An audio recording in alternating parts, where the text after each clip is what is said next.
Hello friends, welcome to Mia's vlogs. இன்றைக்கி நம்ம மியாஸ் vlogsல அம்பாசமுத்திரத்திலிருந்து சுமார் 4 கிலோமீட்டர் தொலைவில் அமையப்பட்டுள்ள இயற்கை எழில் சூழ்ந்த பசுமையான வயல்வெளிகளுக்கு நடுவில் தாமிரபரணி நதிக்கரையில் அமையப்பெற்றுள்ள அருமையான அற்புதமான திருத்தலமான சங்கரன் கோயிலை பற்றி தாங்க பார்க்க போகிறோம். இந்த சங்கரன் கோயில் சின்ன சங்கரன் கோயில், தெற்கு சங்கரன் கோயில்னு அழைக்கப்படுது.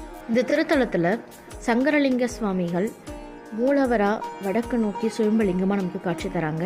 கோமதி அம்பாள் மேற்கு நோக்கி காட்சி தராங்க. இந்த 2 சன்னதிகளுக்குமே தனித்தனி கொடிமரங்கள் அமையப்பட்டிருக்கிறது இந்த கோயிலோட இன்னொரு சிறப்புங்க. சங்கரநாராயணர் சன்னதியும் மூலஸ்தானத்தில் நமக்கு இருக்குது. இந்த கோயிலோட சுற்றுப்பிரகாரத்தில் சூரிய பகவான், சந்திர பகவான், நாகர், தட்சிணாமூர்த்தி சன்னதி, கன்னிமூல விநாயகர், நால்வர் சன்னதி, மீனாட்சி சுந்தரேஸ்வரர் சன்னதி, உற்சவ சன்னதி, சண்டிகேஸ்வரர் சன்னதி, ஆறுமுக சுவாமி சன்னதி, சனீஸ்வர பகவான் தனி சன்னதி, காலபைரவர் சன்னதி, நவகிரகங்கள் அமையப்பட்டிருக்கு. இந்த திருத்தலத்தில் சுற்று வட்டாரத்தில் உள்ள விவசாயிகள் அவங்களோட வயலில் முதல் அறுவடையில் பெறக்கூடிய நெல்லை கோயிலுக்கு தானமாக வழங்குற வழக்கமும் இருக்குது. மேலும் உடல் சம்பந்தமான பிரச்சனைகள் தீர அதன் உருவங்களை வெள்ளி உபயமாக இந்த கோயிலுக்கு காணிக்கையாக வழங்கக்கூடிய வழக்கமும் இருக்குது. நாகர் சன்னதியில் கடைசி வெள்ளிதோறும் நாகருக்கு பாலால் அபிஷேகம், மஞ்சளால் அபிஷேகம் செய்யக்கூடிய வழக்கமும் இந்த கோயிலில் இருக்குங்க.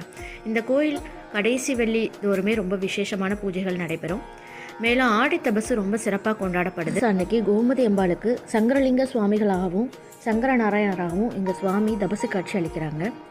இந்த கோயிலில் கடைசி வெள்ளி தோறுமே கூட்டம் ரொம்ப அதிகமாகவே இருக்கும். கோயில் காலையில் 6 மணிலேருந்து மதியம் 12:30 மணி வரைக்கும், சாயந்தரம் 4:30 இரவு 8:30 வரைக்குமே நட திறந்திருக்கும்.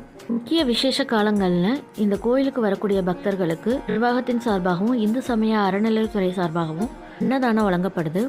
மேலும் இந்த கோயிலுக்கு சிறப்பு பேருந்துகளும் இயக்கப்படுது. உங்களுக்கு வாய்ப்பு கிடைச்சா கண்டிப்பாக இந்த கோயிலுக்கு போயிட்டு அந்த இறைவனின் அருள் பெற என்னோட வாழ்த்துக்கள்.